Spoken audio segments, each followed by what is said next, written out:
China could have as many as 3,000 nuclear warheads. That's far higher than the previous estimates of between 80 to 400.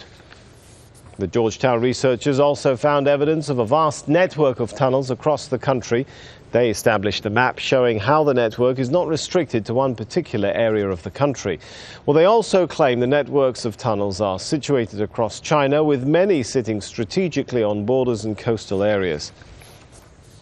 Well, the students working on the report spent 3 years trawling through hundreds of hours of Chinese television footage, like this video edited by the students, dissecting it for information.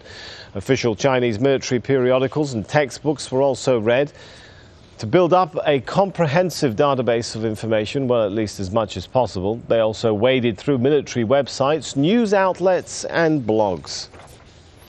Well, earlier I spoke to Dr. Phillip A Karber, the chief author of the report. He's a professor at the government department at Georgetown University and a former Pentagon strategist. Assumptions that have China just having 300, those have been constant for the last 30 years. And this is a time when China has not only built this huge tunnel complex, but their missile inventory has gone from 200 to 1,700. So there's some suspicion, at least, that it would make sense. It doesn't make a lot of sense to have 10 miles of tunnels for one missile. It just doesn't compute. Now, here's the first challenge for arms control.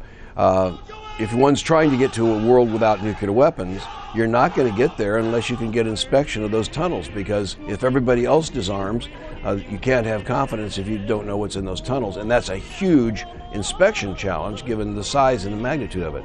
The second big issue is most of China's missiles today, 1,500 of them, are aimed on the periphery of Asia, out to about 3,000 miles. And the Russians and the U.S. went into the INF Treaty and we abolished all of our tactical and theater missiles. We have no equivalent. Neither of us has any equivalent to those Chinese missiles. If there's a crisis in Asia, those missiles, either with conventional weapons or nuclear, are going to cause a big problem.